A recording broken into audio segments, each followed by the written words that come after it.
Pronto, já estamos gravando.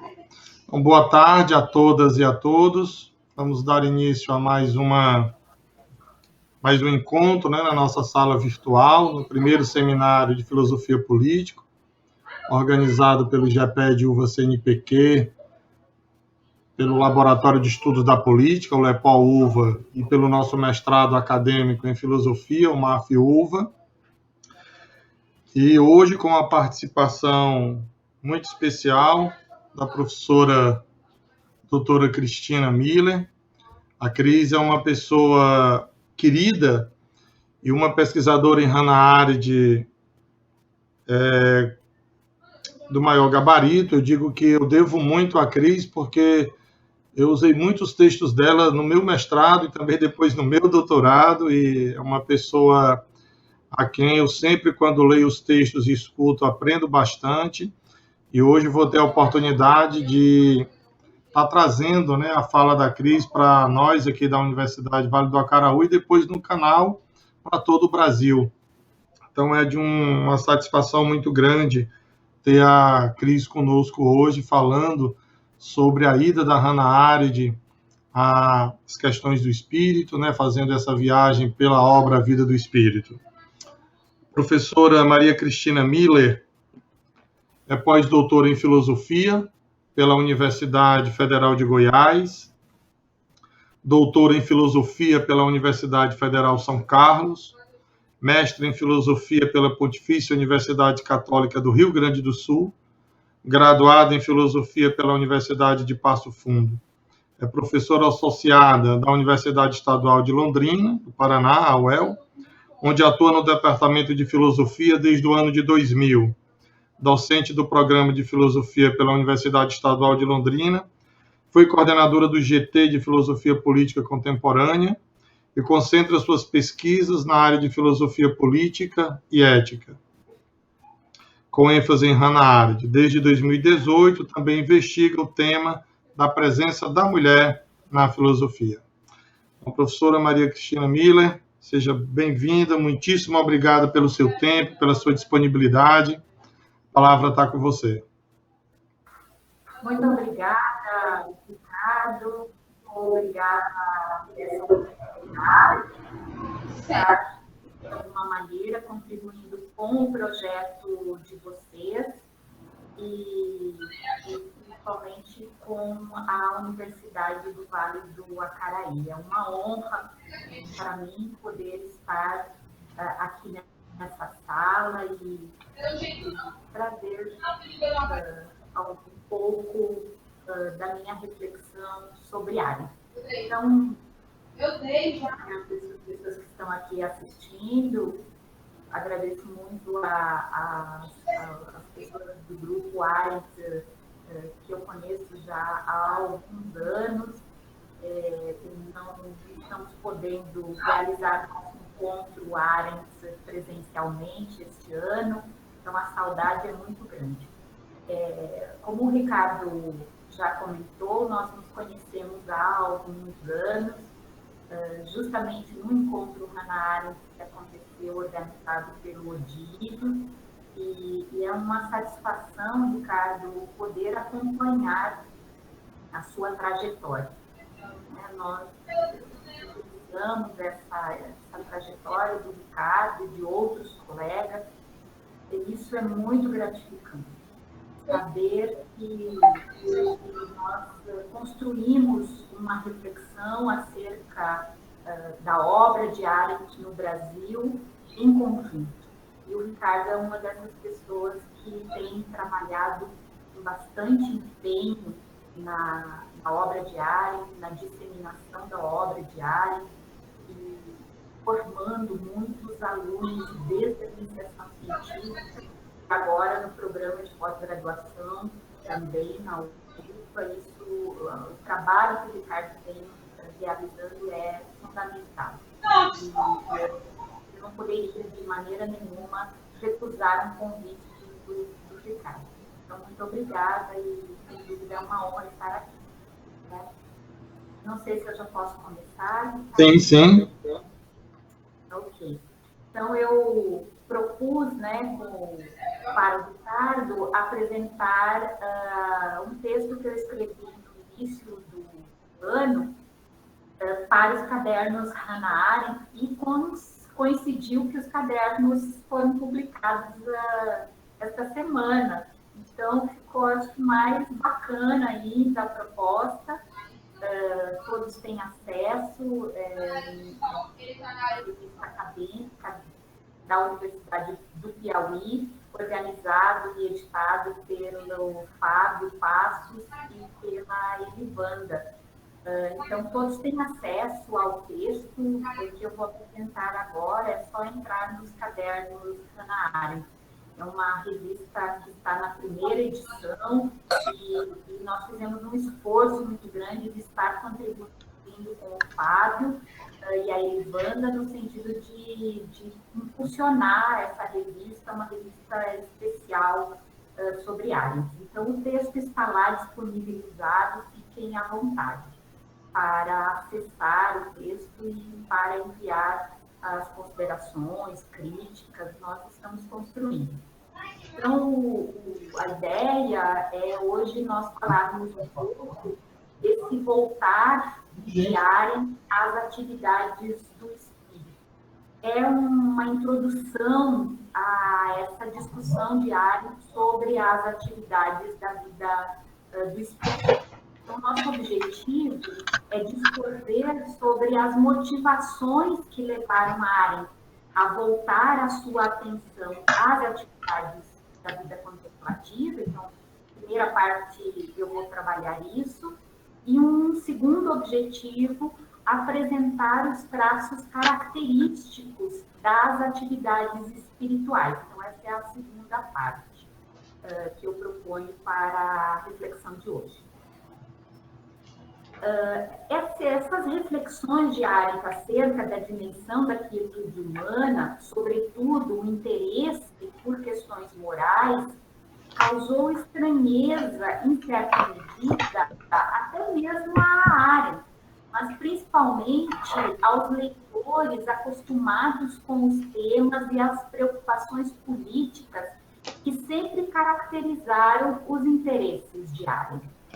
O questionamento por parte de alguns partiu da compreensão de que o voltar a atenção às atividades do espírito parece avesso a quem sempre fez questão de excluir-se do rol dos filósofos.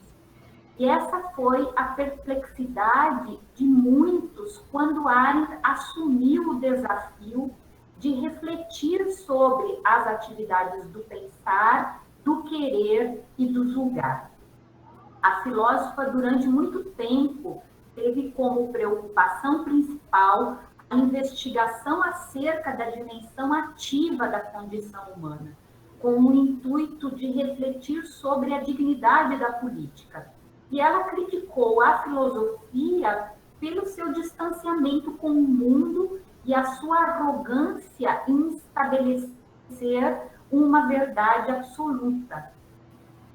E vocês, mais jovens, mas eu e a Sônia, acho que também é dessa geração, uma que começou a estudar Arendt quando nós tínhamos poucos pesquisadores no Brasil.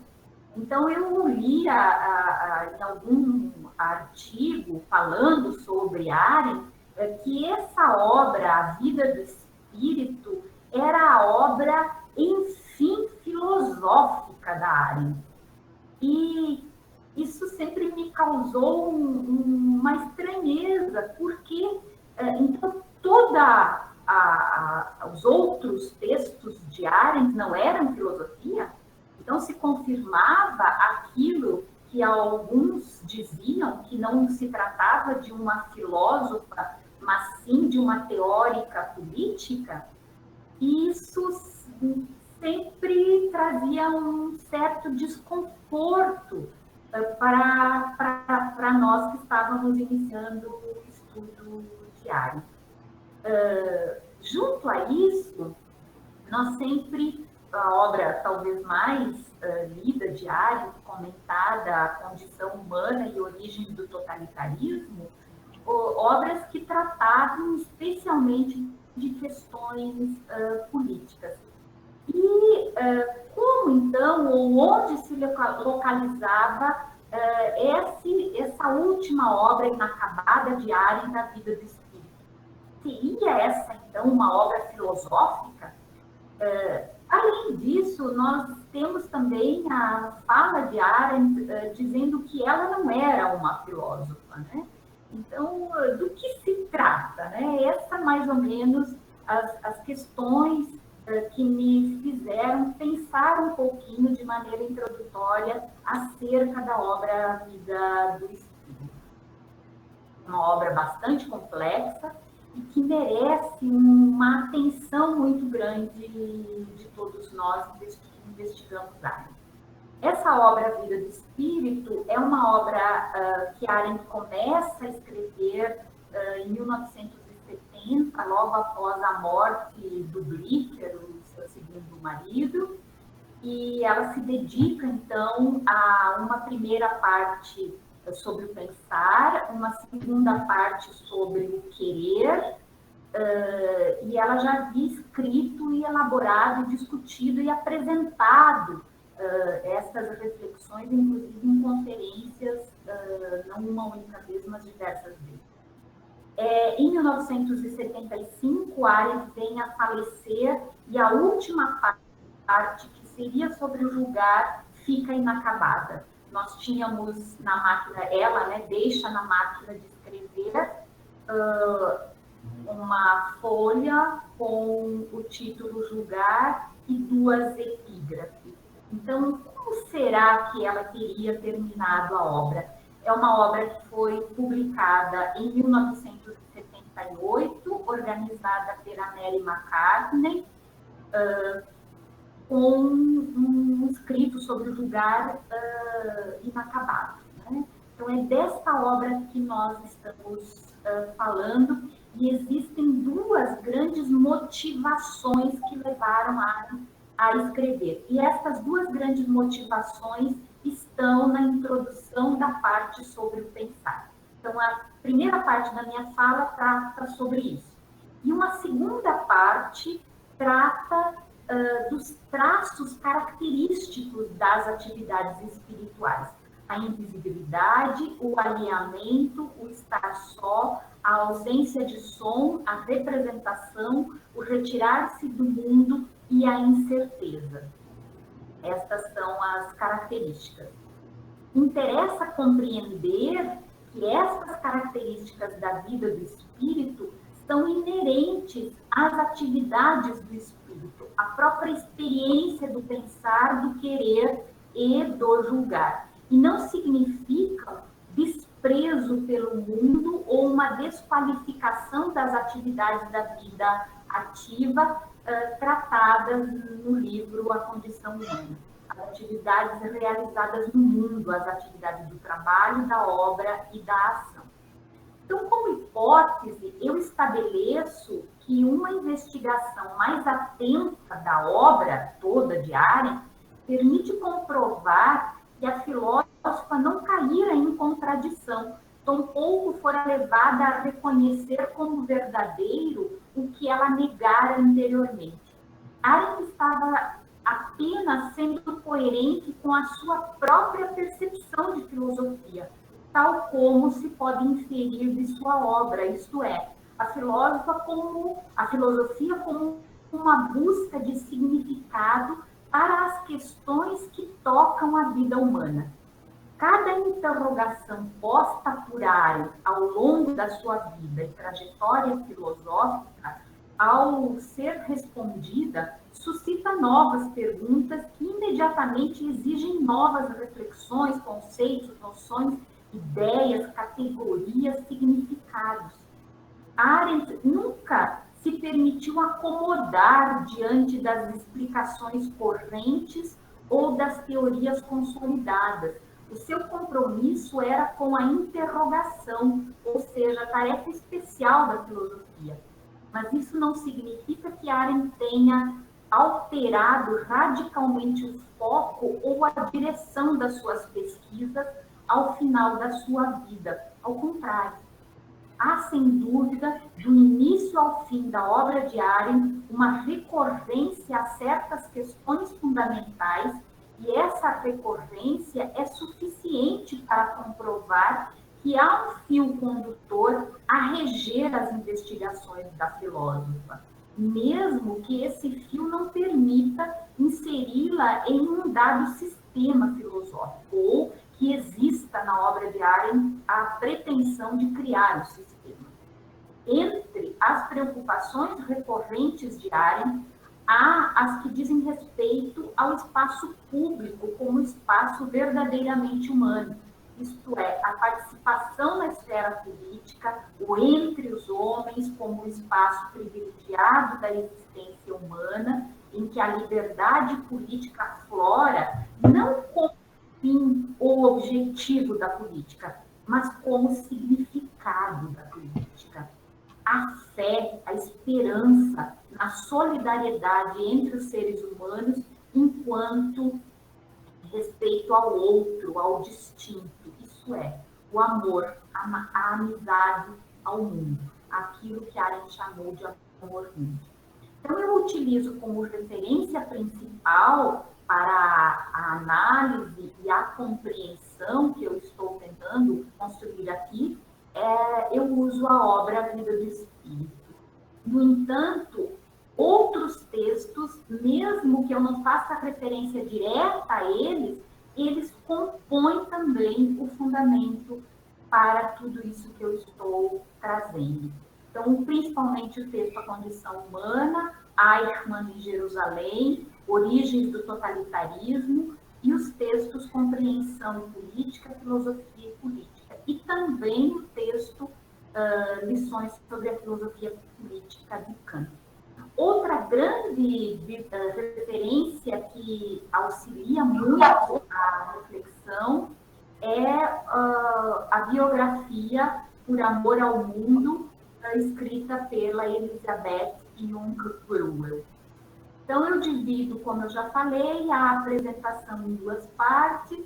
Inicialmente, nós vamos discutir o voltar-se de Arendt às atividades do espírito e, posteriormente, os traços característicos destas atividades. Está tudo bem? Todos estão acompanhando? Tranquilo, Cris, está ótimo. Tá certo, então vamos continuar. A atenção de Arendt às atividades do espírito foi conhecida do público contemporâneo a ela por algumas apresentações do tema em eventos acadêmicos, dos quais ela participou quando trabalhava nos manuscritos da obra Vida do Espírito, principalmente cursos. E sempre foi muito difícil para a Arendt tratar das questões, principalmente do pensar. Incomodava. É relevante analisar como Arendt apresentou publicamente as primeiras noções das suas reflexões acerca da vida contemplativa, da condição humana, pois elas delimitam em que termos ela analisou a atividade do pensar, a compreensão essa que se estende também às atividades do querer e do julgar. Para a Arendt, a atividade mais difícil da obra Vida do Espírito foi o querer. O julgar, ela não se dizia com nenhum problema em escrever. A ideia que Arendt apresentou envolvia aquilo que ela denominou de pensar sem corrimão. O pensar sem corrimão significa o pensar que habilita o julgar sem qualquer tipo de muleta. Então, sem um corrimão, sem algo a segurar, sem uma muleta, sem algo que eu possa usar como auxílio. Então, o que seriam esse corrimão? Os códigos morais estatuídos, as regras de conduta, os mandamentos, que pudessem auxiliar ou determinar externamente, no sentido de algo ou alguém a dizer o que se deve fazer. A resposta que Arendt apresentou, por exemplo, aos jovens ativistas no evento de Toronto, que desejavam dela, enquanto teórica política, um posicionamento ativo que pudesse orientar ou influenciar o público, manifesta claramente a convicção de que as atividades do espírito demandam reflexão, que é predominantemente pessoal. Além disso, demandam liberdade. Por conseguinte, a tomada de posição no mundo também é pessoal, independente de guias. Então, quando a Arendt diz aos estudantes que ela não pode, né, como esperar de um professor que ele diga o que os alunos devem fazer? Talvez nós estejamos, nos últimos anos no Brasil, vivendo um pouco disso. Muitas pessoas exigindo de nós, intelectuais ou professores universitários, que digamos o que se deve fazer ou como se deve pensar.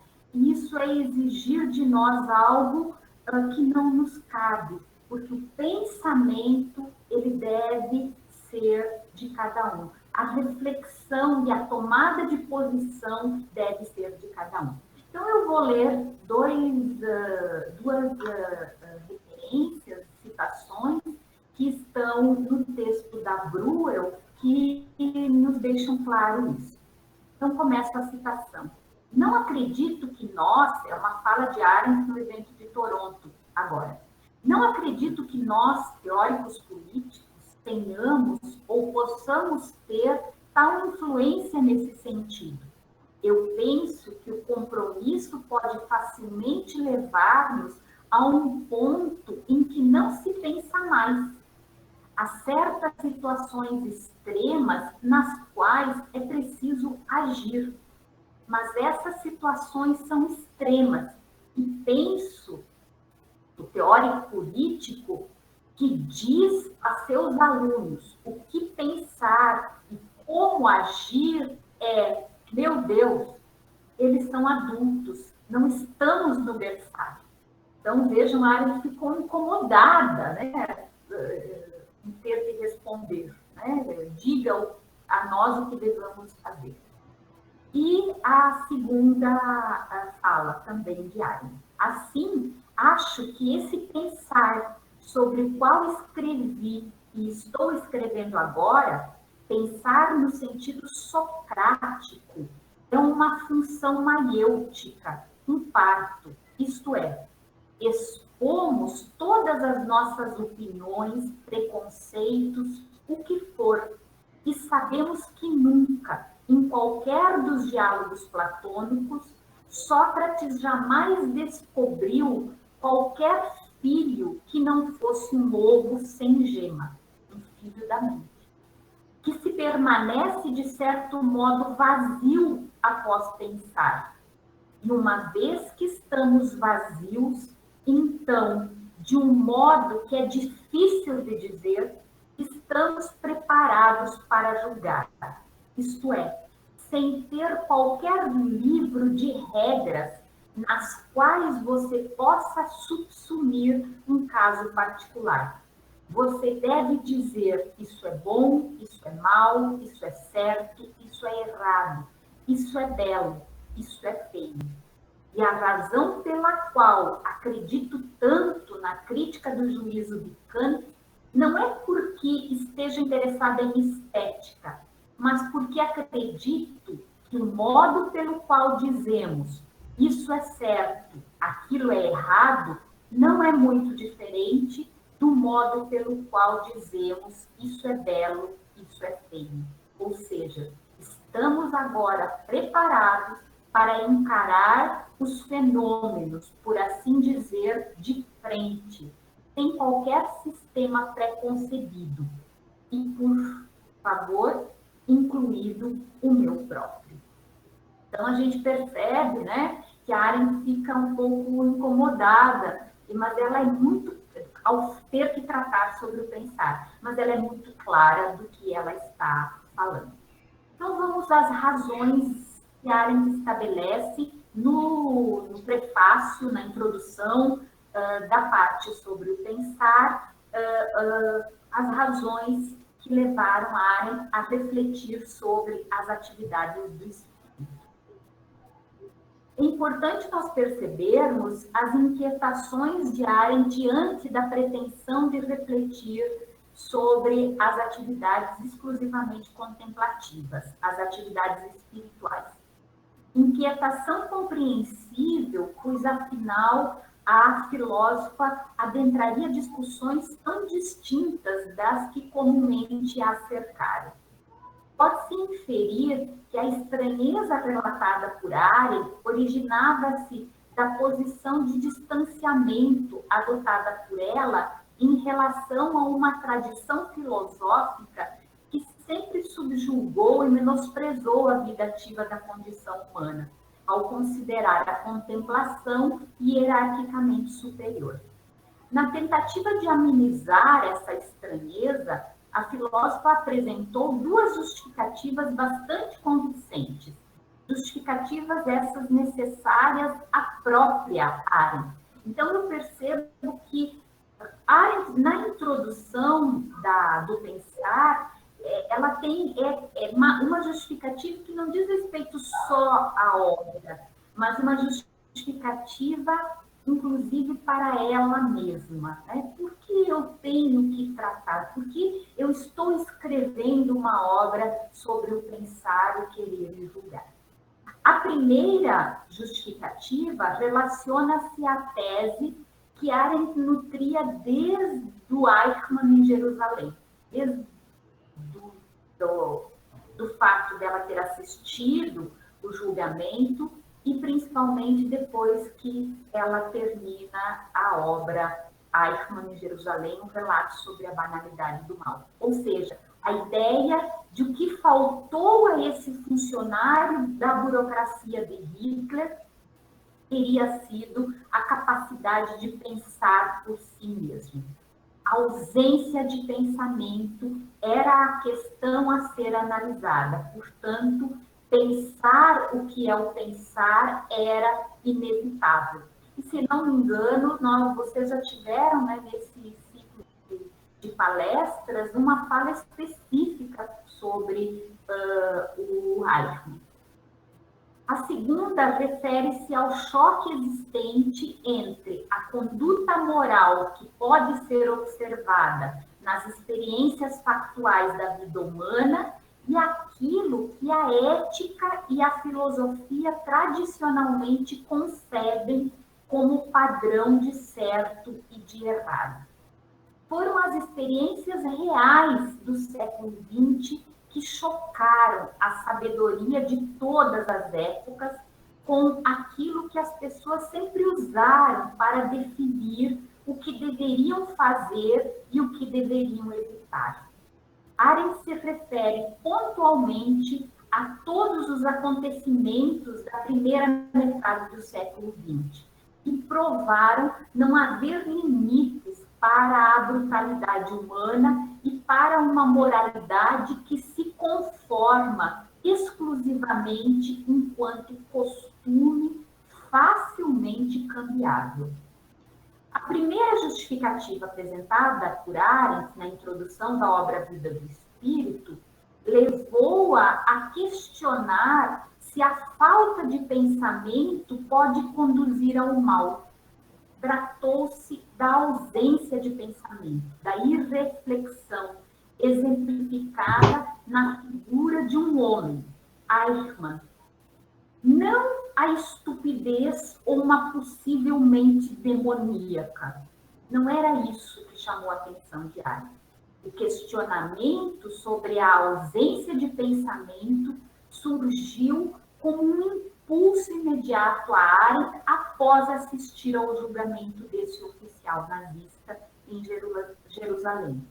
A carência de irreflexão demonstrada por fez com que viesse à tona para Arendt a necessidade de investigar o que é o pensar. É preciso saber o que é o pensar. A filósofa havia constatado que aquele homem era absolutamente superficial. Ele não possuía nenhuma das características que costumeiramente poderiam ser atribuídas a um indivíduo capaz de cometer desumanidade. Contudo, o mal que ele cometera era inegavelmente real e absurdamente bárbaro. E esse paradoxo, a superficialidade do perpetrador do mal e a brutalidade do mal cometido, causava assombro. Não havia profundidade naquele homem, tampouco nos motivos que o fizeram cometer tantas indignidades. Se nenhuma das respostas comuns à questão do mal eram capazes de explicar as atitudes daquele homem, restava empreender uma nova investigação. O que estava patente no mal cometido por aquele oficial nazista era a incapacidade daquele pensar com alargamento. Mentalidade alargada é a capacidade de pensar a partir da perspectiva do outro, da pluralidade. Na esfera da ação, diz respeito à capacidade de se colocar diante e no lugar daqueles que sofrerão as consequências da ação. Portanto, está intimamente ligada à capacidade de julgar. Eichmann não conseguiu pensar sob outras perspectivas. Tampouco se colocou no lugar daqueles que sofreriam as consequências da sua decisão. Infelizmente, segundo Arendt, isso não era uma característica unicamente daquele homem específico, mas de muitas pessoas de uma sociedade, a sociedade massificada, que perdera a capacidade de pensar por si mesma. Nas palavras de Arendt, uma experiência tão comum em nossa vida cotidiana, em que dificilmente temos tempo e muito menos desejo de parar e pensar. A segunda motivação que levou Arendt a discutir as atividades da vida contemplativa da condição humana diz respeito aos conflitos morais que surgiram da experiência totalitária da Alemanha nazista. E Eichmann, sem dúvida, era um exemplo. E isso foi demonstrado durante o julgamento, principalmente quando os juízes perguntaram a ele por que ele havia continuado a obedecer às ordens superiores. Os critérios de certo e errado a que as pessoas estavam acostumadas foram alteradas da noite para o dia. E essa alteração nada causou de assombro ou perplexidade para a maioria delas. Fatos assustadores, como, por exemplo, delatar os seus vizinhos, presenciá-los sair obrigados das suas casas, assisti-los caminhando pacificamente para os guetos e depois para os campos de isolamento e extermínio, foram vistos com normalidade, pois retratavam as ordens e a condução do governo. As ordens e as leis deveriam ser obedecidas, não questionadas. Eram raros os que se viam frente a algum tipo de conflito moral, pois o esperado era a obediência. Condutas de obediência cega é o esperado diante da completa ausência de pensamento reflexivo, ausência de pensar por si mesmo. Então, as ações da maioria de uma sociedade e os critérios de estabelecimento do certo e do errado dessa mesma sociedade, como exposto, confirmam a percepção de Arendt de que as questões morais advindas da experiência haviam colidido com aquilo que se sabia e que se tinha até então como verdades da filosofia e da ética.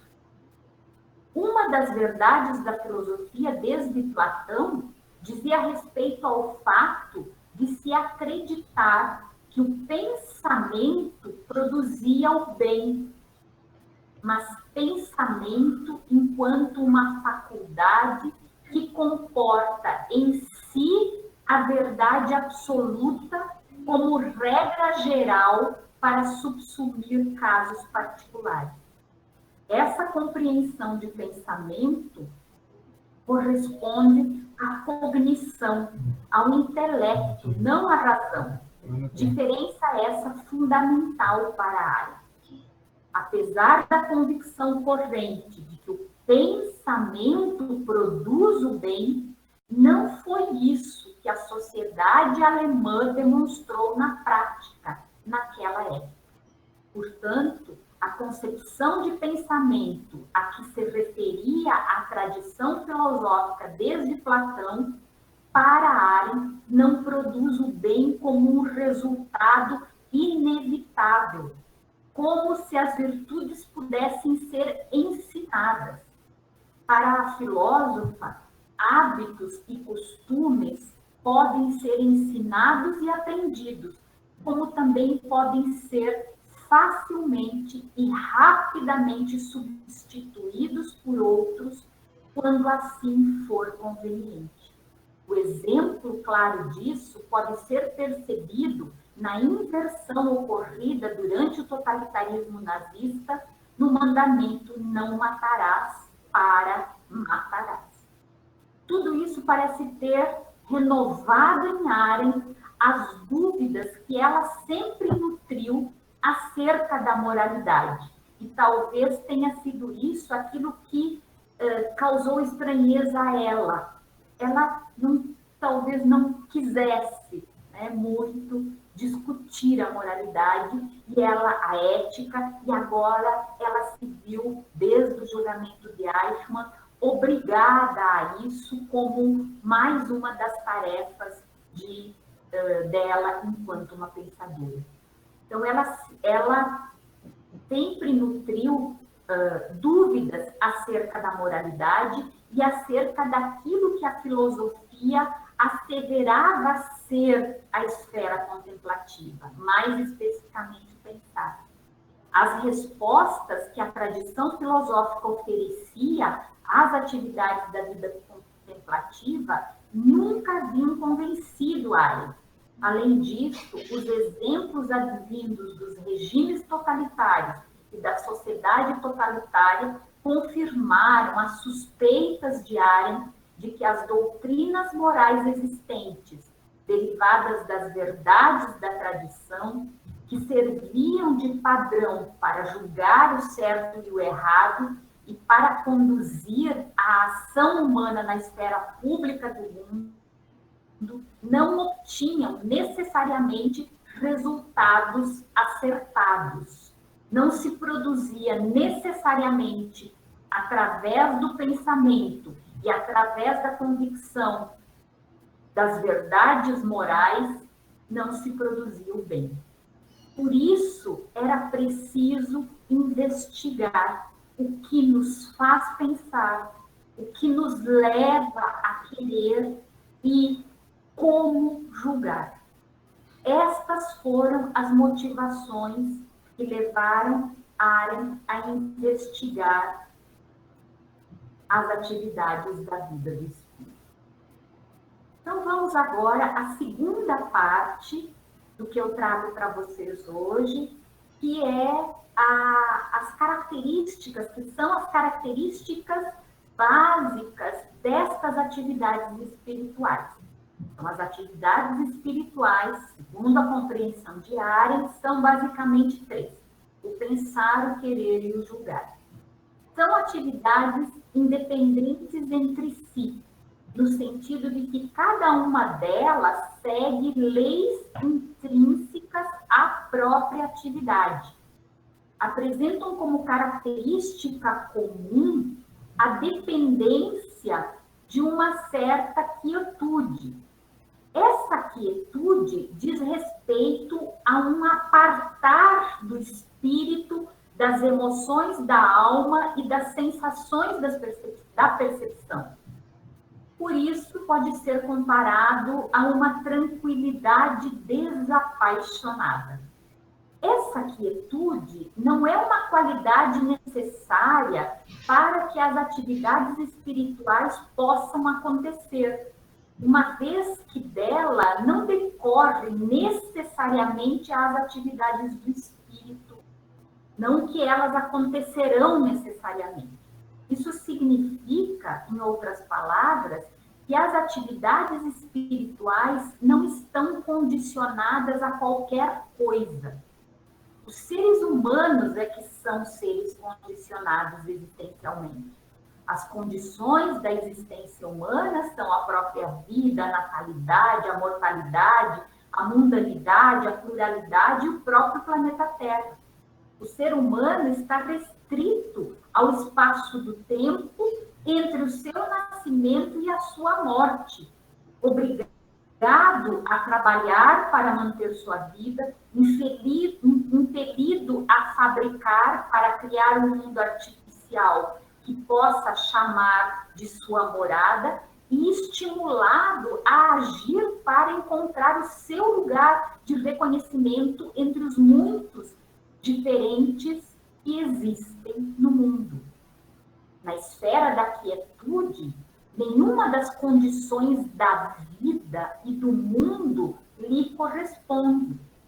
Apesar disso, é certo que aquilo de que as atividades espirituais se ocupam são objetos do pensar, do querer e do julgar. São oferecidas pelo mundo, pela vida dos seres humanos no mundo. Mesmo que os seres humanos sejam condicionados existencialmente, eles não ficam restritos à dimensão existencial. Nós podemos transcender, aquietar o nosso espírito, aquietar-nos no espírito. Os seres humanos podem indagar ilimitadamente sobre qualquer tema. Nós podemos imaginar qualquer existência. Nós podemos, inclusive, especular sobre aquilo que não conhecemos, sobre aquilo de que nem pode haver conhecimento.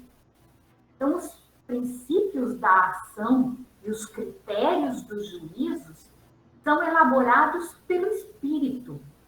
As atividades do espírito preparam o ser humano para a ação. Mas isso não significa que as atividades espirituais se constituem em ação, ou que as atividades do espírito dotam o ser humano diretamente com o poder de agir.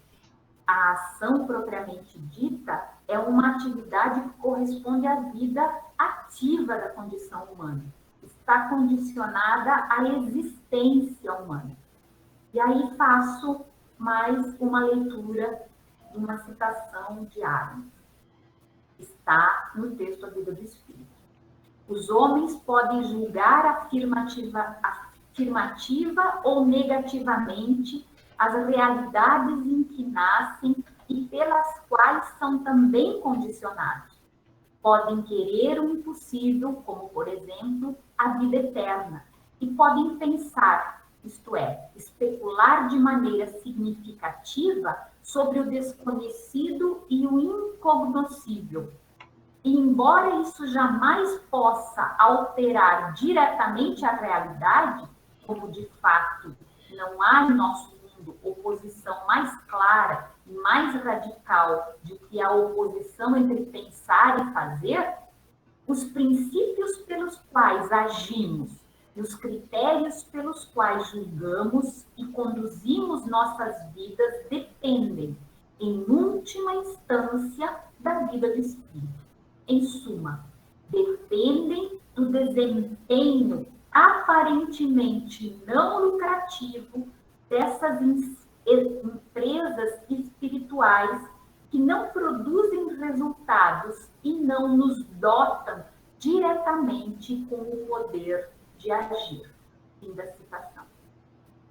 Pode-se concluir que o que talvez seja mais belo na discussão de Arendt e uma das suas maiores contribuições à filosofia é a consideração livre e aberta de que os seres humanos, ao mesmo tempo em que são condicionados existencialmente, podem transcender espiritualmente. E disso resulta outra grande contribuição de Arendt à filosofia. E não há necessidade de nenhuma hierarquização ou predominância de uma das condições humanas sobre a outra, no enaltecimento de uma em detrimento da outra. Estou falando da pretensa hierarquia entre a vida contemplativa e a vida ativa estabelecida na filosofia desde Platão. Vamos agora à discussão, então, dos traços característicos das atividades espirituais. Então, invisibilidade, alheamento, estar só, ausência de som, representação, retirar-se do mundo e incerteza. Tomando-se como referência o mundo das aparências, a principal característica das atividades espirituais é a invisibilidade. Algo que é, mas que não se manifesta aos olhos. As atividades espirituais são manifestas para o ego pensante, volitivo e judicante, que percebe que elas estão em movimento. Entretanto, as atividades espirituais, literalmente falando, não podem aparecer no mundo das aparências porque lhes falta esta habilidade. Ao se tomar os aspectos de visibilidade e invisibilidade, percebe-se que há vários graus de manifestação das atividades da condição humana. Mesmo o trabalho e a obra, que pertencem à vida ativa da condição humana, não requerem o espaço da aparência como espaço público para a efetivação das suas atividades próprias. Essas atividades acontecem independentemente da companhia dos demais. O ser humano se isola para trabalhar e fabricar. Somente a ação e o discurso dependem de um espaço da aparência, de um espaço em que há outras pessoas que vejam e ouçam para se cumprir completamente, para se efetivar. As demais atividades prescindem desse espaço. A única manifestação externa do espírito é o alheamento, isto é, aquela completa e radical falta de atenção em relação ao mundo das aparências. O afastar, o apartar em relação ao mundo que cerca os seres humanos. Pode-se inferir que o mais interessante e que talvez seja a garantia da liberdade nas atividades da vida do espírito seja o fato de que, mesmo que haja certa exteriorização através do alheamento, eu percebo quando o outro está a pensar, quando o indivíduo se vê absorto nas atividades do espírito, é impossível saber o que se passa internamente nesse indivíduo. E vamos esperar que isso seja sempre assim, né? Não quero ninguém vendo os meus pensamentos. Outra característica marcante da vida do espírito é o estar só, estar sozinho. E estabelecer um relacionamento consigo mesmo. Os atos do espírito, mesmo o de pensar, nunca se satisfazem com os seus objetos, tal como lhes são dados. O espírito inevitavelmente transcende a pura imediatez daquilo que tenha lhe chamado a atenção e transforma isso num experimento do eu comigo mesmo. Estar sozinho e estabelecer um relacionamento consigo mesmo é para Arendt o que atribui uma marca definitiva à vida do espírito.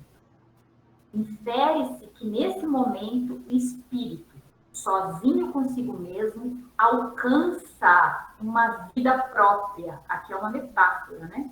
E aquilo que anteriormente, no espaço da aparência, no espaço entre os homens, era chamado de pluralidade, passa a ser, em termos existenciais, o conhecer comigo mesmo.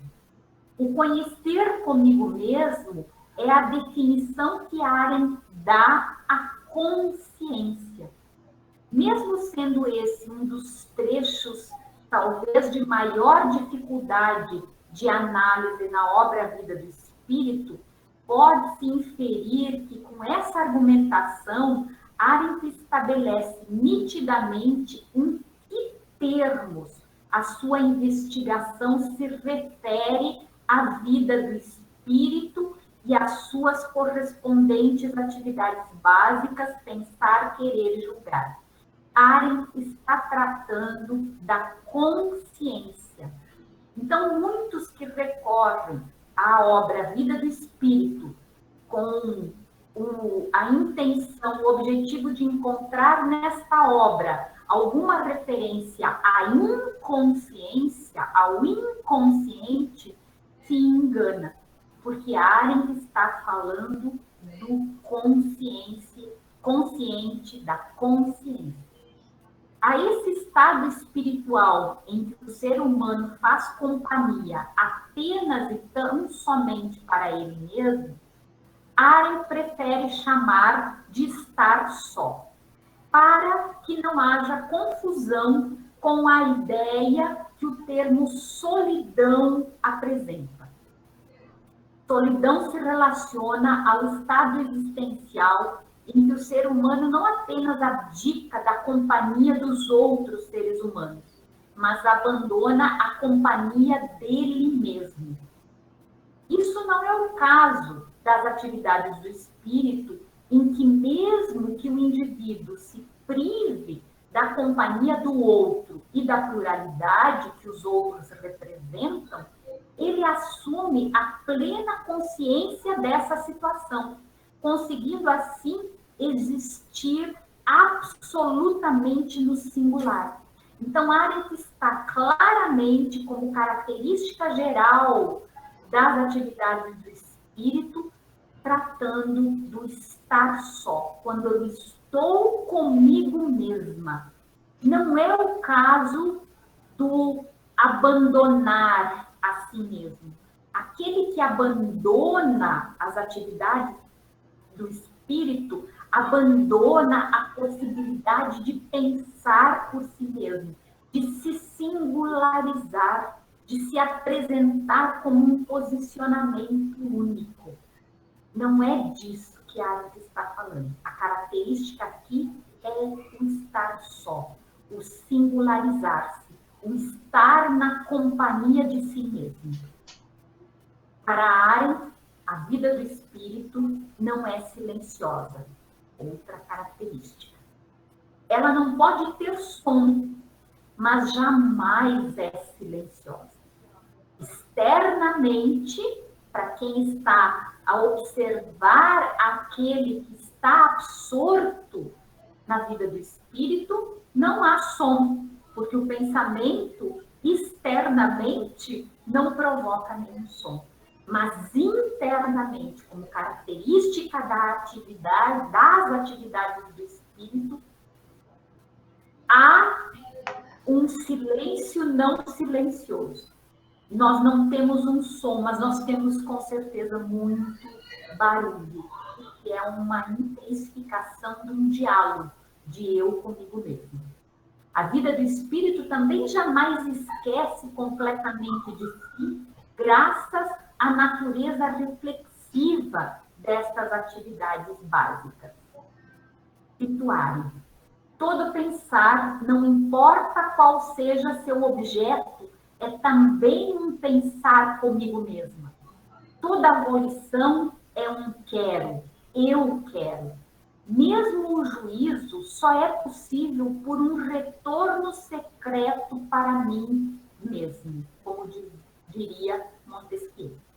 Essa reflexividade, o não esquecer de si, gerou certos equívocos.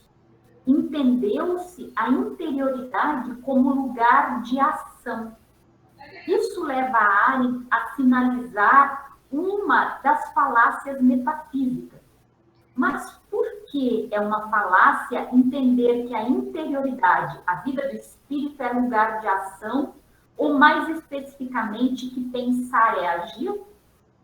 A confusão muito provavelmente surgiu porque só é possível perceber as atividades do espírito quando estas atividades estão ativas, como se a existência dos órgãos do pensamento, da vontade e do juízo só viessem a existir quando o indivíduo pensa, quer e julga. A solução ao equívoco é muito simples. Basta compreender que a ocupação do pensamento não pode absolutamente ser entendida como lugar de ação, porque a sua ocupação é eminentemente solitária. É estar só. A ação propriamente dita somente acontece em conjunto, em companhia de e em concordância com nossos pares e, portanto, em uma situação existencial que efetivamente impede o pensamento. Esta é uma outra citação de Arendt da obra Vida do Espírito. Não se pode esquecer, todavia, que as atividades do espírito que não aparecem acontecem em um ser que é do mundo e que participa desse mundo através de seus órgãos sensoriais e da capacidade e da necessidade de também aparecer. Mas as atividades do espírito somente podem existir quando o indivíduo se retira deliberadamente da esfera das aparências. Não se trata de um retirar-se ipsis literis do mundo, mas um retirar-se do mundo presente aos sentidos, com exceção dos pensamentos, que se alheiam completamente do mundo. Em linguagem metafórica, seria como se o ser humano se retirasse para ilhas imaginárias, a terra dos invisíveis, do qual nada se poderia saber não fossem essas faculdades que o ser humano tem de lembrar e de imaginar. Outra característica do espírito se apresenta: a representação. Fazer presente o que está ausente. Todos os atos do espírito repousam nesta faculdade de ter presente para si o que está ausente aos sentidos. Trata-se do que Kant nomeou de imaginação. Não estão apenas representadas as imagens espirituais de objetos ausentes, mas de tudo que não é mais ou do que ainda não é. Não é possível nós estabelecermos uma ordem hierárquica para as atividades do espírito, mas há, sem dúvida, uma ordem de prioridade.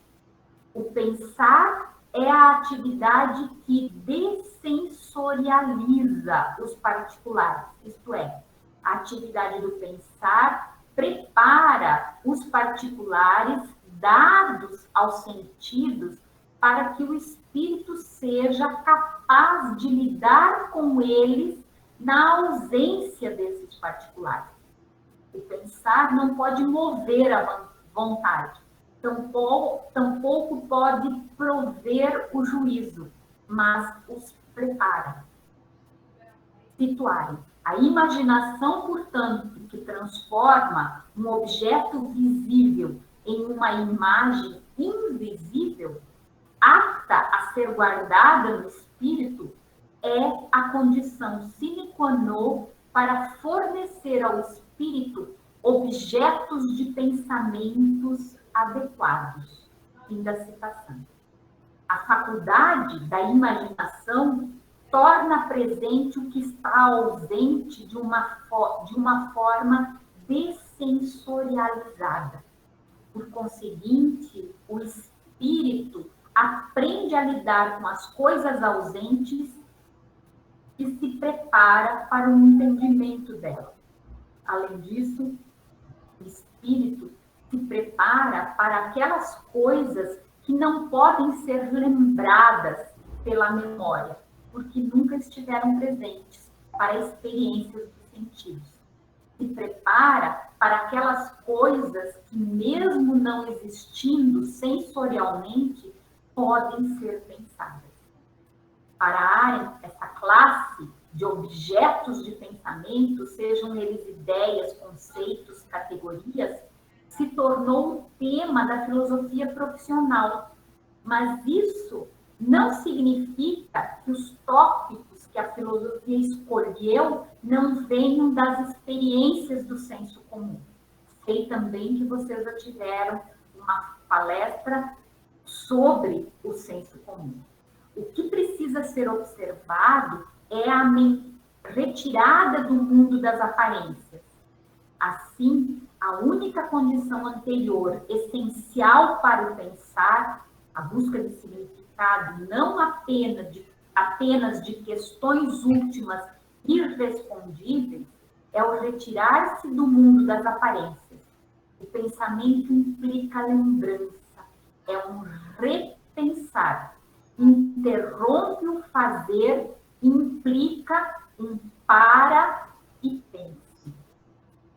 Um leitor, talvez desavisado de Arendt, poderia entender a argumentação da filósofa acerca da retirada do mundo das aparências como revisões da filósofa ao seu posicionamento anterior referente à importância da vida ativa da condição humana e a sua crítica a toda a história da filosofia, que sempre fez questão de fugir dos assuntos humanos e, por conseguinte, dos assuntos políticos. No entanto, nós estamos aqui inferindo que não é isso que Arendt está propondo. A filósofa não está absolutamente revisando a sua teoria e corrigindo-a. Arendt está estabelecendo aquilo que é próprio a cada uma das atividades humanas e, com isso, consegue estabelecer uma compreensão dos motivos que levaram os filósofos a estabelecer um distanciamento entre a atividade do filosofar e as demais atividades humanas. E isso Arendt já havia proposto como tarefa desde a condição humana. Pode-se entender que os traços que são próprios da vida do espírito, tais como quietude, estar só, invisibilidade, retirar-se do mundo das aparências, levaram muitos a confundir tais características com as condições ideais para que o filosofar se efetivasse. Isso Arendt não propõe ou sequer sugere. Todas as características da vida do espírito são inerentes à própria atividade, à própria experiência do pensar, do querer e do julgar. Não são privilégios do filosofar. Mais uma citação importante para nós entendermos tudo isso. Não é a percepção sensorial da qual experimentamos as coisas que estão diretamente à mão, mas a imaginação que vem depois dela, que prepara os objetos de nosso pensamento. Antes de levantarmos questões tais como o que é a felicidade, o que é a justiça, o que é o conhecimento, e assim por diante, é preciso que tenhamos visto gente feliz e infeliz, que tenhamos testemunhado atos justos e injustos, experimentado o desejo de conhecer, sua boa realização ou sua frustração. Além do mais, temos que repetir a experiência direta em nossos espíritos depois de ter abandonado a cena em que ela ocorreu. Repetindo, todo pensar é um repensar. Ao repetir na imaginação, nós dessensorializamos qualquer coisa que tenha sido dada aos nossos sentidos. Somente nesta forma imaterial é que nossa faculdade de pensar pode começar a se ocupar com esses dados. Essa operação precede todos os processos de pensamento, tanto o pensamento cognitivo quanto o pensamento sobre significados. Em outras palavras, todo pensamento deriva da experiência, mas nenhuma experiência produz significado ou mesmo coerência sem passar, pelas operações de imaginação e pensamento. Fim da citação. Também uma citação da obra Vida do Espírito. Outro traço relevante da vida contemplativa é a incerteza e a impossibilidade de verificação dos resultados. Isso fica claro quando se analisam os pensamentos. É como se eles fossem autodestrutivos, uma vez que os resultados que alcançam são colocados à dúvida continuamente. O espírito tem aversão às certezas últimas, repudia a impossibilidade de colocar à prova, ou seja, ele duvida de algo mesmo depois que tenha encontrado alguma segurança acerca desse algo. Por isso, uma boa metáfora para o pensamento pode ser o de que o pensamento é como a teia de Penélope, que desfaz toda manhã o que terminou de fazer na noite anterior. A necessidade de pensar nunca pode ser satisfeita. É importante compreender que a retirada do mundo das aparências, ou o mundo do senso comum, a tendência autodestrutiva em relação aos seus próprios resultados, a reflexividade e consciência da pura atividade que acompanha a percepção das atividades espirituais, somente enquanto perdurarem, são características que se apresentam mais claramente na atividade do pensar, pois ela radicaliza a sua retirada do mundo. O querer e o juízo não têm a mesma radicalidade de retirada do mundo das aparências. No entanto, ambas as atividades do espírito compartilham das características apresentadas anteriormente, em alguma medida. Para nossa intenção de hoje, é suficiente dizer que os objetos do querer e do juízo são particulares e têm seu lar estabelecido no mundo das aparências. O espírito volitivo ou judicante que se retira temporariamente do mundo das aparências, mas conserva a intenção de retornar posteriormente.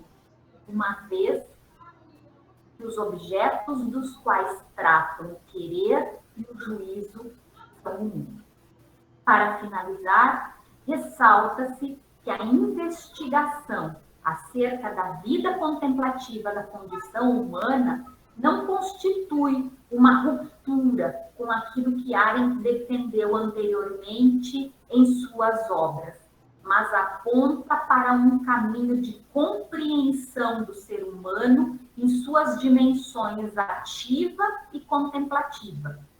Arendt quer encontrar significado para a condição humana, o modo como é estabelecido o certo, o errado, o bem e o mal, como os seres humanos se posicionam no mundo. Nesse sentido, a obra A Vida do Espírito consolida a proposta sempre presente de Arendt de investigar os dois modos de vida que compõem a condição humana, a vida ativa e a vida contemplativa, apresentando não uma distância intransponível entre elas, mas um imbricamento fundamental. Essa ideia fica clara quando Arendt aponta para a responsabilidade de cada indivíduo na esfera da quietude pelo espaço comum, público do mundo. Portanto, mesmo que Arendt se volte para a dimensão da quietude humana, é ao homem de ação que a sua reflexão converge. Muito obrigada. Ótimo, Cris. Eu acho que... Me escutam bem? Sim. Ótimo. Eu acredito que depois desse bálsamo, né, que a Cris nos propiciou, nós teremos agora uma boa discussão. Queria aqui desejar boa tarde a todos que entraram depois de termos iniciado. Uma felicidade